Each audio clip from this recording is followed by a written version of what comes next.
Mesyuarat Jemaah Menteri pada hari ini telah membincangkan beberapa perkara yang mana antara perkara pertama dan paling penting dibincangkan melibatkan hasil lawatan negara Tuan Yang Terutama Presiden Xi Jinping ke Malaysia, dan hasil seperti yang kita semua maklum, hasil daripada lawatan negara ini melibatkan antara lain 31 memorandum persefahaman. Arahan Yang Amat Perdana Menteri adalah semua MOU ini perlu segera dilaksanakan, dan Kabinet telah memutuskan bahawa Kementerian Luar akan menjadi kementerian yang akan menyelaras pelaksanaan bagi MOU yang telah ditandatangani ini.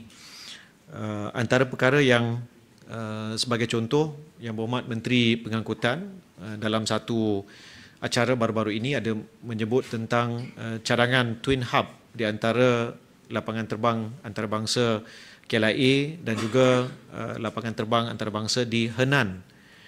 Jadi ini antara perkara yang telah menyaksikan perkembangan yang agak pantas, dan beberapa pertemuan telah diadakan dalam masa beberapa hari kebelakangan ini. Maka perancangan kerajaan adalah untuk pastikan kesemua memorandum persefahaman yang telah ditandatangani dan ditukar akan dapat dilaksanakan pada kadar segera.